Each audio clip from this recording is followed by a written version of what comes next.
Oh Allah the Almighty, Allahu Allah, protect me and guide me, Allahu Allah, oh to your love and mercy, Allahu Allah, Ya Allah don't deprive me, Allahu Allah, from beholding your beauty, Allahu Allah, oh my Lord accept. Bismillah, assalamualaikum warahmatullahi wabarakatuh. Innal hamdalillah nahmaduhu wa nasta'inuhu wa nastaghfiruh wa na'udzu billahi min sururi anfusina wa min sayyiati a'malina may yahdihillahu fala mudhillalah wa may yudhlil fala hadiyalah. Asyhadu alla ilaha illallah wa asyhadu anna Muhammadan abduhu wa rasuluh, amma ba'du. Puji serta syukur mari kita panjatkan kepada Allah Subhanahu wa Ta'ala yang telah memberikan kita beribu-ribu nikmat, yakni nikmat iman dan nikmat Islam. Tak lupa salawat serta salam semoga tetap terjunjung kepada Nabiina wa Nabiyana Muhammad sallallahu alaihi wasallam. Sultan Muhammad Al-Fatih adalah penakluk Konstantinopel, kota yang sangat penting di abad pertengahan. Dan kota ini juga memiliki benteng yang sangat kuat dan kokoh. Bukan suatu hal yang mudah untuk menaklukkannya, tetapi dengan kegigihan dan tekad yang kuat, Sultan Al-Fatih berhasil menaklukkan kota tersebut. Meski banyak halang rintangan yang harus dihadapi Sultan Muhammad Al-Fatih. Sultan Al-Fatih memiliki akhlak yang patut kita teladani. Maka dari itu, di sini saya akan membahas tentang meneladani akhlak mulia Sultan Muhammad Al-Fatih. Akhlak merupakan salah satu pokok ajaran Islam. Rasulullah SAW pernah bersabda, sesungguhnya aku diutus untuk menyempurnakan kemuliaan akhlak.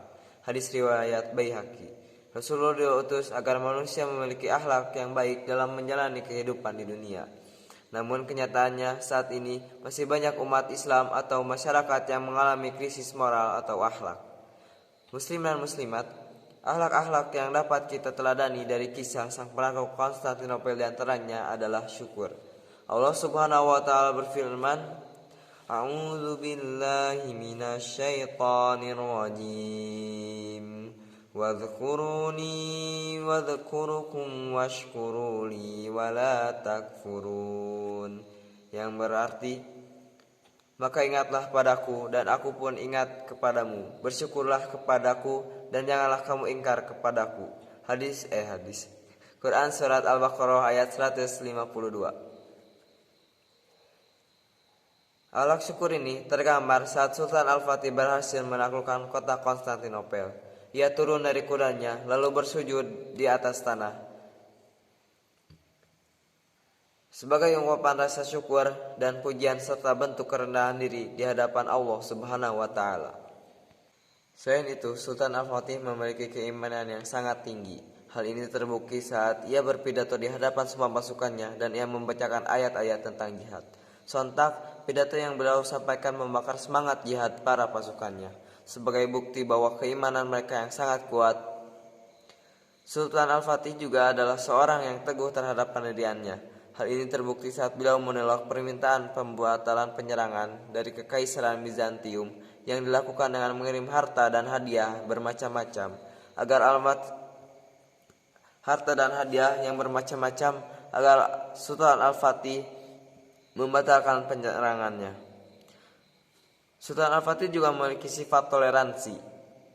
Ketika ia berhasil menguasai seluruh kota Konstantinopel, lalu ia mengumpulkan seluruh kaum Nasrani yang terdapat di kota tersebut dan menjamin mereka untuk tidak takut saat kota telah dikuasai oleh umat muslim.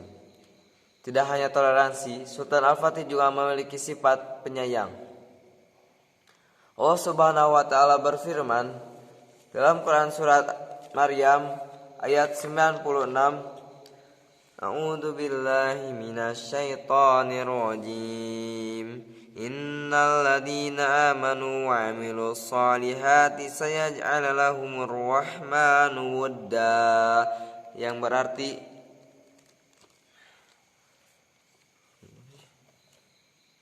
sungguh orang-orang yang beriman dan mengerjakan kebajikan, kelak Allah yang Maha Pengasih akan menanamkan rasa kasih sayang dalam hati mereka. Sifat kasih sayang ini tercermin ketika Al-Fatih mengirim surat kepada Kaisaran Konstanta agar menyerahkan Konstantinopel dan agar tidak terjadi pertumpahan darah. Sultan Al-Fatih juga memiliki sifat ikhtiar. Saat menaklukkan Konstantinopel, ia berusaha semaksimal mungkin agar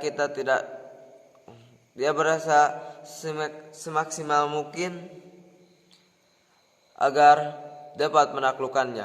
Selain ikhtiar juga, Al-Fatih selalu bertawakal kepada Allah Subhanahu wa Ta'ala. Ia memerintahkan kepada pasukannya agar selalu berzikir dan berdoa kepada Allah, karena hanya ridho Allah lah semua akan terjadi. Maka dari itu, mari kita tingkatkan ketakwaan dan selalu menjaga dan memperbaiki akhlak kita. Mungkin sekian yang dapat saya sampaikan. Mohon maaf jika terdapat banyak salah. Sesungguhnya kebenaran haknya hanya terdapat dari Allah Subhanahu wa Ta'ala, dan kesalahan datangnya dari diri kita sendiri. Wassalamualaikum warahmatullahi wabarakatuh.